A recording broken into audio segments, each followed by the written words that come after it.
পিছনে ছুটতেছেন। আল্লাহ পাক আমাদের সবাইকে কথাগুলো বোঝার তৌফিক দান করেন। ব্যক্তি জীবন থেকে শুরু করে এক সর্বোচ্চ লেভেল পর্যন্ত কোরআন হাদিস ইসলামকে বাস্তবায়ন করার তৌফিক দান করেন। আল্লাহ পাক যাদের মধ্যে এই সততা আছে, এই মানুষগুলোকে আল্লাহ পাক আমাদের ঊর্ধ্বতন কর্তৃপক্ষ বানায় দেন, আমিন। বা যারা আছেন তাদেরকে আল্লাহ পাক হেদায়েত দান করেন। রমাজানের এই শিক্ষাটার সামনেও এরকম দুই একটা শব্দ আছে, কুতিবা আলাইকুমুল কিসাস। আর একটা তো বললে তো মাথাই খারাপ হয়ে যাবে, বলবো? ওই যেখানে দেখছেন কুতিবা আলাইকুমুস সিয়াম, কুতিবা আলাইকুমুল কিসাস, এই ডানে বামেই খুঁজবেন, 3টা পৃষ্ঠার মধ্যেই পাবেন। লেখা আছে কুতিবা আলাইকুমুল কিতাল, কুতিবা আলাইকুমুল, এটা আবার কি? কুতিবা আলাইকুমুল কিতাল, তোমাদের উপর যুদ্ধকে ফরজ করা হয়েছে। কি ফরজ করা হয়েছে? একা একা আপনি করবেন না, একা একা করবেন না, ইসলামিক রাষ্ট্র করবে, ইসলামের রাষ্ট্রের আমির করবে, তার নেতৃত্বে জনগণ করে, একা একা বিচ্ছিন্নভাবে করেন।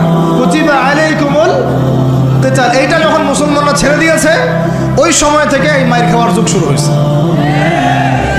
অটোম্যান এম্পায়ারটা সর্বশেষ ওই ফাইট করছিল ওই পশ্চিমাদের সাথে, পরাজিত হয়ে যায় তারা প্রথম বিশ্বযুদ্ধে 1914 থেকে 17-18-র মধ্যে। এরপরে যে ব্রিটেন দখল করে জেরুজালেম, বেলফোর্ট ডিক্লারেশন হয়, তারপরে ইহুদিদেরকে ওই জায়গাটা ছেড়ে দেয়। এরপর থেকে যে 100 বছর হলো, আমাদের খিলাফা পতনের 100 বছর হয়ে গেছে। কত বছর? এটা একটা আশারও কথা। আশার কথা কেন? প্রত্যেক 100 বছর পর পর আল্লাহ পাক পরিবর্তন নিয়ে আসেন, এটা ইতিহাস ঘাটলে পাবেন। 100 বছর পর পর আল্লাহ রাব্বুল আলামিন বড় বড় পরিবর্তন পৃথিবীতে নিয়ে আসেন। যেহেতু খিলাফা পতনের 100 বছর হয়ে গেছে, আশা করা যায় সামনে কিছু ভালো কিছুই হবে ইনশাআল্লাহ।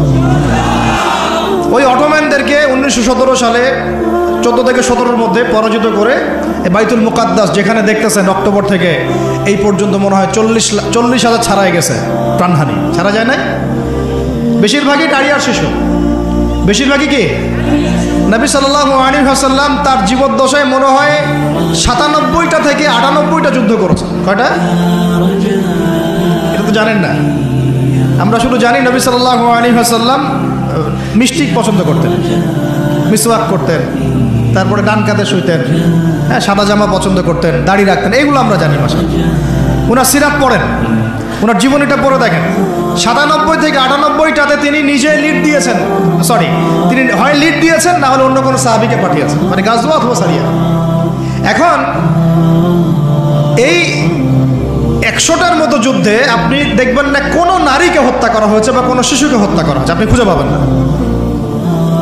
একটা ইতিহাস দেখাতে পারবেন না যে মুসলমানদের হাতে কোনো শিশুকে হত্যা করা হয়েছে বা কোনো নারীকে হত্যা করা হয়েছে, আঘাত করা হয়েছে।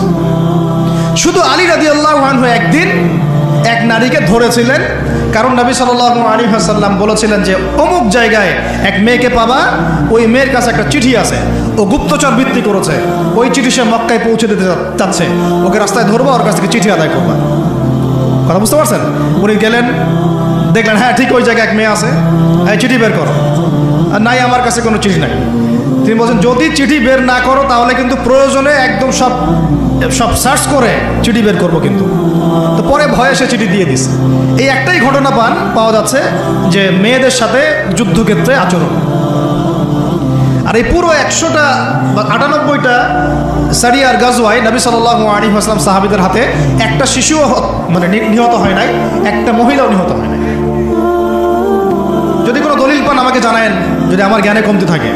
আপনারা যদি দলিল পান আমাকে জানায়েন, আমার জানা নাই। আর আপনি দেখতেছেন অক্টোবর থেকে এই যে এটা কি মাস, মার্চ, এই যে 5, 6, 7 মাসের মধ্যে আপনি দেখতেছেন যে 40-42 হাজার মুসলমানকে মারা হচ্ছে, তার মধ্যে বেশিরভাগই নারী আর শিশু। নারী আর শিশু, এগুলো দেখলে তো ঘুম হয় না আমাদের, কিচ্ছু করার নাই, তামাশা দেখতেছি সবাই বসে বসে। আর যাদের করার ছিল এরা বসে খ্যাপসা খায়। কি খায়? ওরা ওই সিনেমা হল উদ্বোধন করে, মদের বার ওপেন করে, হ্যাঁ সুবহানাল্লাহ। পাশে নবী সাল্লাল্লাহু আলাইহি ওয়াসাল্লাম শুয়ে আছে, চিন্তা করেন। সাহাবীরা রাদিয়াল্লাহু আনহুম আজমাইন তারা শুয়ে আছে। ওখানে গেলে মুমিনদের চোখের পানি ছেড়ে দেয় মানুষ। কি একটা অবস্থা! ওইখানে আল্লাহর ঘর বাইতুল্লাহুল হারাম। অনেকে আবার বলে কি করার আছে আমাদের কিছুই করার নাই। তো বলছিলাম তো কিছু করার নাই, তাহলে নেইমারকে নিয়ে এসে ফুটবল খেলা, ওটাও চলতেছিল। বিভিন্ন বলিউড তারকা, হলিউড তারকা আইসা এসে কনসার্ট করতেছে, এগুলা করেন, কিছু করার নাই তো।